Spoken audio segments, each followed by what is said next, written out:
మానవత్వం లేని మనిషికి ఉదాహరణ. సాయం చేసిన వాళ్లకు కూడా అపకారం చేసే గుణం అతని సొంతం. ఆపదలో ఆదుకున్న స్నేహితుడి సోదరుని చంపిన రాక్షసుడు. నయీం దారుణాల గురించి అతని చిన్ననాటి స్నేహితుడు రామకృష్ణ ఏమంటున్నాడో ఇప్పుడు చూద్దాం. షాద్నగర్లో కన్నుమూసినటువంటి నయీం ఆలియాస్ ఖాజా నయీముద్దీన్ ఆలియాస్ బాలన్న మరణం తర్వాత అనేక ఆసక్తికర విషయాలు బయటకు వస్తున్నాయి. పోలీసుల విచారణలో పోలీసుల అధికారులతో పాటు రియల్ ఎస్టేట్ వ్యాపారంలో ఉన్నటువంటి దందాలు, భూ కబ్జాలు, బెదిరింపులు, హత్యలు సంబంధించినటువంటి విషయాలు కూడా వెలుగులోకి వస్తున్నాయి. అయితే నయీం తన ఎదుగుదలకు సంబంధించి ప్రధానంగా స్నేహితులకు సంబంధించినటువంటి వాళ్ళని కూడా బెదిరించి డబ్బులు తీసుకోవడం, అలాగే సొంత బంధువులను కూడా చంపినటువంటి నేపథ్యంలో ప్రస్తుతం మనతో మాట్లాడడానికి నయీంతో క్లాస్మేట్గా ఉంటూ ఎస్ఎల్ఎన్ఎస్ డిగ్రీ కాలేజీలో డిగ్రీ చదివినటువంటి నవత రాము ఆలియాస్ సోమ రామకృష్ణ మనతో ఉన్నారు. వీళ్ళ తమ్ముడికి సంబంధించినటువంటి సొంత రాధాకృష్ణనే నయీం డబ్బుల కోసం చంపివేసినట్టు సంఘటన.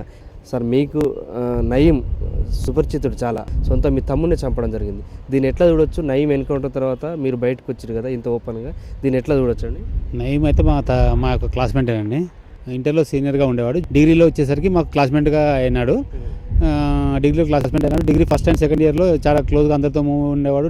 అతను ఇంటర్లో ఏదైతే అరాచకాలు అంటే ఈ ఎస్ఎఫ్ఐ వాళ్ళని, ఎన్ఎస్యూ వాళ్ళను కొట్టడం అలాంటి పనులు చేసేవాడు. దానికి అగ్నెస్ట్గా మొత్తం మారిపోయాడు. ఎందుకంటే వాళ్ళ ఫాదర్ అప్పటికే అతను కంట్రోల్ చేసేసి డిగ్రీలో మంచి తీసుకొచ్చాడు. ఫస్ట్ ఇయర్ అండ్ సెకండ్ ఇయర్లో బాగానే ఉన్నాడు. ఫైనల్ ఇయర్లో కొద్దిగా వాళ్ళ సిస్టర్తో ఒక డిస్టర్బెన్స్, నల్గొండలో ఒక మర్డర్ కేసులో వచ్చేసి ఇరుక్కపోతే అతను ఇక్కడ జైలు నుంచి రాడికల్స్ వాళ్ళతో పరిచయం అయ్యి అక్కడ ఆలేరు దళ సభ్యులు అలా చేసుకుంటూ ఫైనల్ ఇయర్ నుంచి అతను వెళ్ళిపోయాడు. మేము ఫైనల్ ఇయర్లో అతనితో పక్కకు పోవడం జరిగింది. ఆ తర్వాత కొద్ది రోజులకి ఏంటంటే మా బంధువుల ల్యాండ్ ఇతను కబ్జా పెట్టాడనమాట. ఆ కబ్జా పెట్టడం మూలన మేము వాళ్ళతో పాటు అక్కడికి వెళ్ళాల్సి వచ్చింది.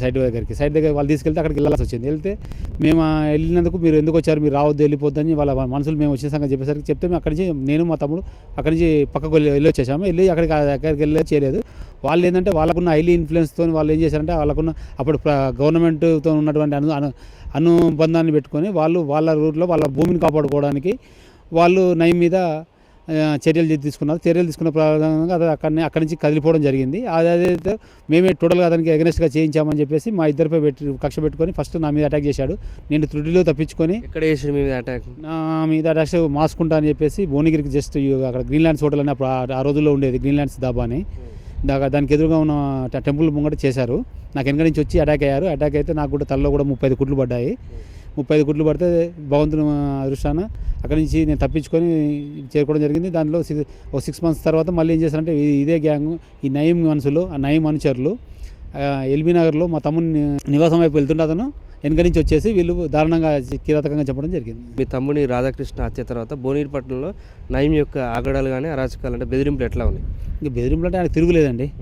అతను భువనగిరిలో వచ్చేసి అతని మాటకు తిరుగులేదు. ఇక బాయ్ సాబ్ కబ్జా పెట్టినంటే అక్కడి నుంచి ఇవ్వడం జరగాల్సిందే అంతే. ఇక అతని అనుచరులు కూడా చాలా పెట్టలేకపోయారు. ఎందుకు పోలీస్ స్టేషన్కి వెళ్ళలేదు అప్పట్లో మీరు?